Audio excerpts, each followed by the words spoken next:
दोस्तों ये दिल्ली है। दिल्ली से अगर हम जाते हैं इंदिरा गांधी इंटरनेशनल एयरपोर्ट, तो ये रास्ते में एरो सिटी पड़ता है।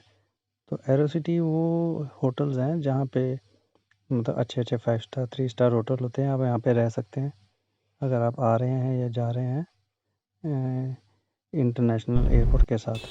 तो यहाँ पे जब आप पहुँचेंगे तो आप देख सकते हैं ये टर्मिनल है, और यहाँ पे आप जब पहुँचेंगे ये आपके सामने एंट्री में, एयरपोर्ट के एंट्री में, ये जो आप देख रहे हो लाल लाल गेट, ये गेट नंबर 4, 5, 6, 7 बहुत सारे गेट होते हैं। तो ये ज़रूरी नहीं है कि जहाँ पे बहुत सारे पैसेंजर्स खड़े हैं आप भी वहाँ से एंट्री करें, आप कहीं से भी एंट्री कर सकते हैं।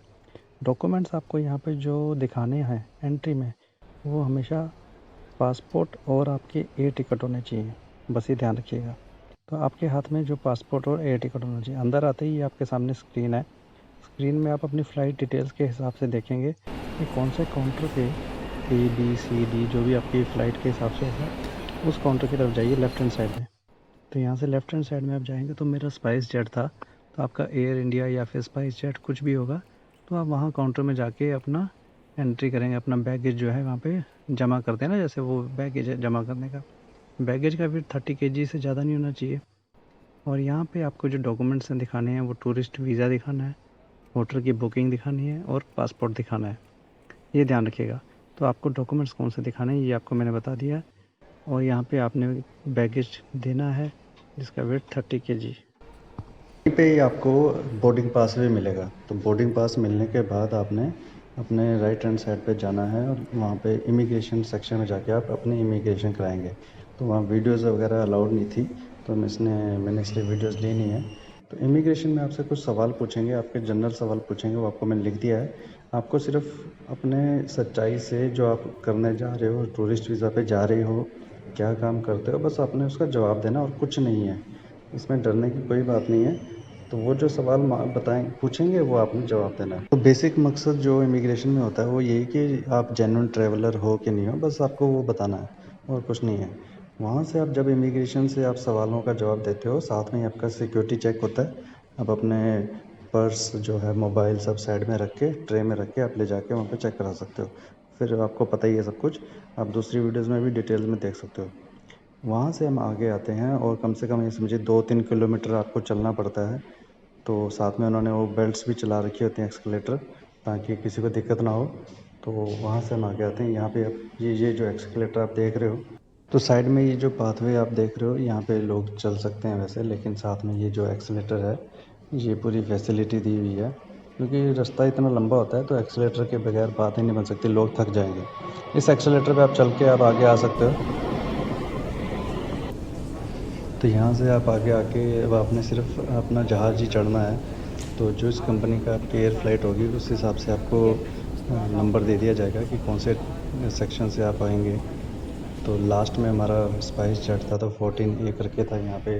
तो बैठने की पूरी यहाँ पे सीटिंग अरेंजमेंट्स होंगी। अगर आप चार्जर आपके पास चार्ज करना है मोबाइल को या लैपटॉप पे काम करना है तो आप लैपटॉप पे काम कर सकते हैं। मैं भी बीच में लैपटॉप पे अपना काम कर रहा था 1 घंटे से। उसके बाद 15-20 मिनट पहले आपको वो बोर्ड कराएंगे। उस वक्त आपको सिर्फ अपना पासपोर्ट और बोर्डिंग पास दिखाना है और कुछ नहीं दिखाना है। यहाँ से आप अंदर जाएंगे, तो यहाँ से एंट्री करके लास्ट में अब आपको एरोप्लेन में अंदर बैठना है। और हमारी फ़्लाइट जो है 1.5 घंटा लेट हो गई थी, क्योंकि एक पैसेंजर था वो डर गया था और वो बेचारा वापस जाना चाहता था। इस वजह से 1.5 घंटा लेट हो गई है, फ़्लाइट ही लेट हो गई। तो उसकी वीडियो तो मैंने बनाई नहीं, क्योंकि अब किसी की क्या प्रॉब्लम है उसके ऊपर मैं वीडियो बना के ऐसे किसी को दिखाना मेरे को ठीक नहीं लगता। और 1-1.5 घंटे में हमें फिर उन्होंने कुछ दाल और चावल जिस तरह सब कुछ सर्व किए, क्योंकि वेट कर रहे थे, रात के 8:30 बजने वाले थे ये। तो इस तरह से उन्होंने हमें ये सर्व किया। उसके बाद 8:30 के बाद ये आहिस्ता से फ़्लाइट चलनी स्टार्ट हुई, तब हमें पता चला कि अब हम जा रहे हैं। तो कभी कभी ऐसा इशू हो भी जाता है, कुछ कह नहीं सकते हैं आप। तो इस तरह से अब स्टार्ट हो रही है फ़्लाइट। और यहाँ से अगर फिर दिल्ली का जो नज़ारा है ना रात का, वो आप देख लीजिए, कितना ज़बरदस्त, कितना बढ़िया लगता है।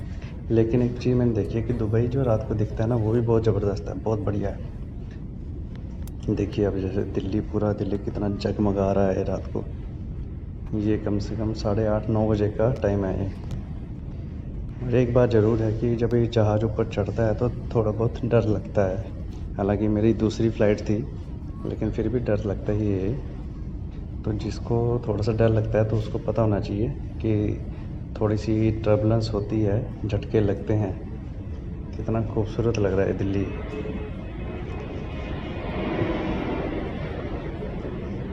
तो अब थोड़ी देर के बाद 3 घंटे की फ़्लाइट थी। 3 साढ़े 3 घंटे में हम वहाँ पहुँच गए थे दुबई। और अभी मैंने डिनर दिया हुआ था, रात को ऑर्डर किया हुआ था। ये मेरे को डिनर की पिक्स मैंने थोड़ी सी ली है, लेकिन थोड़ी सी टेढ़ी करके ले ली। इस वक्त मैंने थोड़ा स्लाइटली ढंग से लगाया नहीं था मोबाइल। तो ये डिनर भी आ गया था हमारा, जो मैंने ऑर्डर किया हुआ था। अगर आप चाहो तो आप भी अपना ऑर्डर कर सकते हो एयर फ्लाइट को बुक करते हुए, टिकट को बुक करते हुए।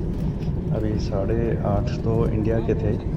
अब दुबई के हिसाब से हम रात को 10:30 के करीब, 11:30 के करीब पहुँचे थे। तो दुबई जो है रात को इतना अच्छा लग रहा था। ये प्रॉपरली मैंने वीडियोस बना नहीं पाया क्योंकि मेरी सीट विंडोज़ के साथ नहीं थी, लेकिन लग रहा था, बहुत अच्छा लग रहा था। और यहाँ पे वो रात को जो सी भी दिख रही थी, मतलब पता चल रहा था कि ये जो खाली जगह वो सी है, और बीच में पाम्स हैं जो बनाया हुआ, जो मेरा बीच एंड ऑल। ये देखिए आप, कितना खूबसूरत लग रहा है। अब यहाँ से जब आप एयरपोर्ट पे नीचे उतरेंगे दुबई में, तो सबसे पहले ना आपको बस लेने आएगी। तो बस में आप बैठ के वहाँ से सीधा आप मेट्रो के लिए जाएंगे। तो जहाँ पे आपको बस उतारेगी वहाँ से आप मेट्रो के लिए बैठेंगे। और वहाँ से ये देखिए, जैसे हम मेट्रो के लिए वेट कर रहे थे आप सब ना, तो जितने भी फ़्लाइट्स वाले यहाँ पे पहुँचते हैं आप उनके साथ साथ चलते जाइए। मेट्रो से पहुँच के आप, मेट्रो से जब आप उतरेंगे तो ये इमिग्रेशन वाले सेक्शन में जाएंगे। मैं वहाँ पे वीडियो नहीं बना रहा था क्योंकि कुछ पता नहीं है कहाँ पे कोई सीसीटीवी में देख के मुझे बोल दे। हालांकि इमिग्रेशन में मुझे बहुत प्रॉब्लम हुई। यहाँ पे आप देखिए 15 बार ऐसे चक्कर काटने पड़ते हैं, इतनी ज़्यादा थी। वहाँ पे आपको ये देख के लाइन में लगना चाहिए कि भाई ये टूरिस्ट वीज़ा की लाइन है या फिर रेजिडेंस वीज़ा की है। तो इमिग्रेशन में जो मुझे प्रॉब्लम हुई वो मैं आपको बाद में बताऊंगा। लेकिन आप यहाँ पे देख सकते हैं कि जब आप इमिग्रेशन में जाएंगे आपको अपना पासपोर्ट दिखाना है और अपने बोर्डिंग पास दिखाना है, और उसके बाद वो आपको एंट्री करके आपके पासपोर्ट पे स्टैंप लगा के, और उसके साथ ही आपको वो वहाँ का सिम कार्ड देंगे। तो वो कंपनी जो होगी डू कंपनी का सिम कार्ड आपको फ्री में इमिग्रेशन वाले ही देंगे। जो आपको वो पासपोर्ट वापस देंगे वही ही आपको सिम कार्ड भी देंगे। तो आपको कहीं जाने की ज़रूरत नहीं है, ये याद रखिएगा। वरना बाहर आएंगे, बाहर आने के बाद वही सिम कार्ड आप 50 दिरहम में देंगे, 1000 के करीब समझ लीजिए आप, 1000 से भी ज़्यादा।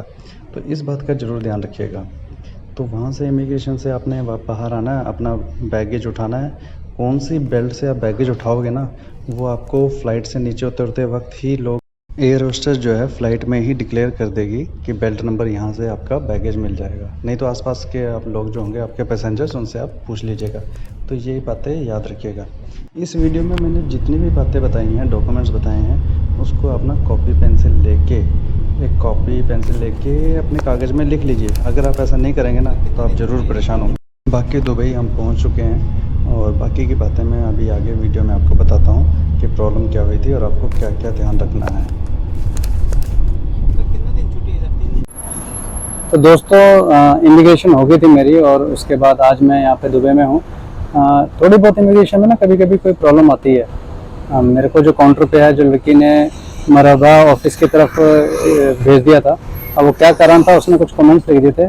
और उस ऑफिस में जब जाके मैंने बताया तो उन्होंने मुझसे पूछा कि कौन से वीज़ा, टूरिस्ट वीज़ा, तो आपने टूरिस्ट वीज़ा दिखाइए। हालांकि मैंने टूरिस्ट वीज़ा अपना सिर्फ निकाल के दिया ही था, उन्होंने देखा भी नहीं उसको, और उन्हें पता चल गया कि कुछ गड़बड़ गलती जो है लड़की से, काउंटर वाली लड़की से ही हुई है। तो वो स्पेशली उठ के वहाँ से मुझे लेके गए उस काउंटर पे, और लड़की को बोला कि आपने ये क्यों लिखा है, अपनी भाषा में बोला, लेकिन मेरे को थोड़ा बहुत समझ में आ रहा था। तो उसे 2-3 बार डांटा और उसको पता नहीं कुछ गड़बड़ हो गई होगी, I don't know what it is.